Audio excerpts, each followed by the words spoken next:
what other mistakes do parents make when parenting a child? I mean, this is a very interesting point you made that, hey, that doctor you're paying them, they work for you. So what do you want to learn from them while you're with them? It's a different mindset instead of, hi, doctor, authority, yes, okay, I'll do that. Why do I need to do that? Does this work? Why would I take this? Why would I do that? Why are they saying this? Like, you're teaching a different mindset. Yeah. What else are you teaching kids?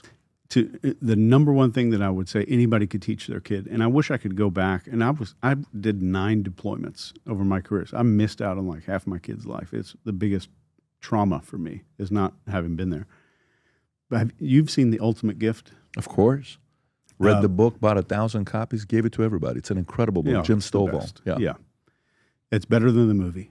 If anybody I agree. out there, I agree. The book's better than the movie.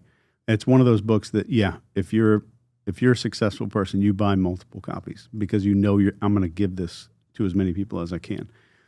But getting your kids to a point where they no longer see the world through hierarchy.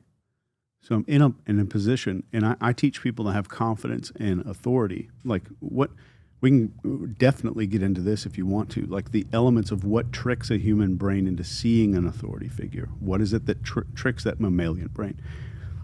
But the biggest mistake that most people make is, in order for me to have confidence, in order for me to have authority, I need to have some understanding of hierarchy. I need to be above other people. If I'm an authority, I have to be above Patrick on this podcast. I've got to be better or higher, or like seeing the world through hierarchy will ruin your life. So when we're talking about that doctor example, they're working for you and they're your partner. They're your partner in this.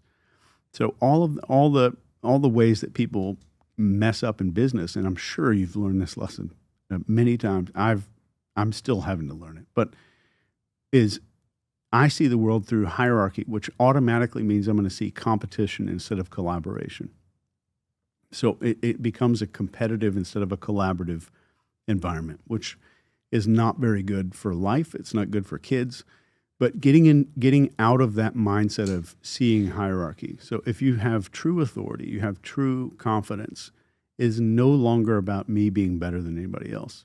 If there's anything that we're comparing ourselves with somebody else, can I be more comfortable than the other person in the room? And that's it. Just can you be more comfortable? So if you have an 8, 9, 10-year-old, I want to challenge you to move slower than every other kid in your class today. Just can you do that for one day? So you're going to teach them to kind of get control over their body and just slow down and be more in control. So you kind of get the physiological part moving first, if that makes any sense. Mm-hmm. Mm-hmm. What else? And those are the building blocks of authority. And when it comes down to... And what's the main objective of moving slower? Does it mean you're in control? Does it mean nothing rattles you? What is the significance of that? It helps to relax your body. So we can dig into hypnosis as much as you want to, but when a hypnotist is talking to you and they're like, oh yes, all your muscles are relaxing. Yes, those little muscles around the eyes, the scalp relaxing. It's making your body, it's forcing your physiology to get to a place where your brain starts releasing safety chemicals. And our number one safety chemical in our brain is called GABA.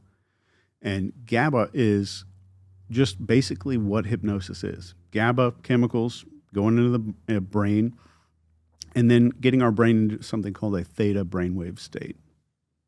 Bring it up. So it's gamma aminobutyric acid. So it's an inhibitory neurotransmitter. It's kind of like the RA in the college dorm that tells everybody to turn the music down, just calm down, it's lights out. That's kind of what it does. It just inhibits excitement in the brain.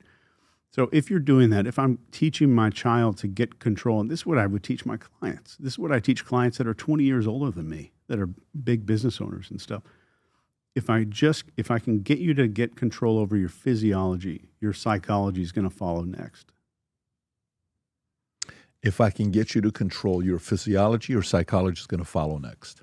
Yeah, I mean, that's part of that is in sales as well, right? But for kids, going back to the kids, you're telling young boys, they're energized, they're running around, they're fired up, they're fighting, they're competing, they're playing sports, all this stuff.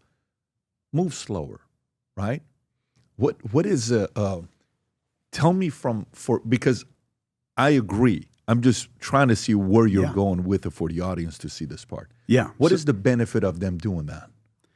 The benefit is gaining control over self, getting control over yourself. So you're not bringing them home and saying, all right, I want you to sit down here and meditate on this yoga mat for 45 minutes. Right. Kids aren't going to do that. Right. But you are saying you're getting this slow little steps of evolving. So increasing and evolving levels of self-control. And it starts with those bodily movements. And you're not telling some kid, especially a young boy, you're not saying sit still. That's very different. But you are saying just move a little slower. And it's not at PE. PE, that's your job to move fast. But every other time throughout the day, move slower than the other people. And just gaining some dominion over your body. Very interesting when it comes down to that with parenting, especially the moving slower part. Because even when I think about people, you watch them how they interview, right? You watch certain people how they're interviewed. You watch certain people the way they speak, right? Because this would be completely against what a Tony Robbins would be. Moves fast, talks fast, energy high, but yet he still is under control. If you talk to people who are on the set with Tom Cruise, walks fast, moves fast. But if you watch his interview with Matt Lauer, which I'm sure you've seen many times, when he's talking about, Matt, you don't know what you're talking about. I've spent 20 years studying this topic, right? You know which one I'm saying. Nowadays, more than ever, the brand you wear reflects and represents who you are. So for us, if you wear a Future Looks Bright hat or a Valuetainment gear, you're telling the world, I'm optimistic. I'm excited about what's going to be happening, but you're a free thinker. You question things. You like debate. And by the way, last year, 120,000 people got a piece of Future Looks Bright gear with Valuetainment. We have so many new things. The cufflinks are here. New Future Looks Bright. This is my favorite, the green one. Just yesterday, somebody placed an order for 100 of these. If you watch the PBD podcast, you got a bunch to choose from. White ones, black ones. If you smoke cigars and you come to our cigar lounge, we have this high quality lighter cutter and a holder for the cigars. We got sweaters with the Valuetainment logo on it. We got mugs. We got a bunch of different things. But if you believe the future looks bright, if you follow our content and what we represent with Valuetainment, with PBD Podcast, go to vtmerch.com. And by the way, if you order right now, there's going to be a special VT gift inside just for you. So again, go to vtmerch.com, place your order, tell the world that you believe the future looks bright. If you enjoyed this video, you want to watch more videos like this, click here. And if you want to watch the entire podcast, click here.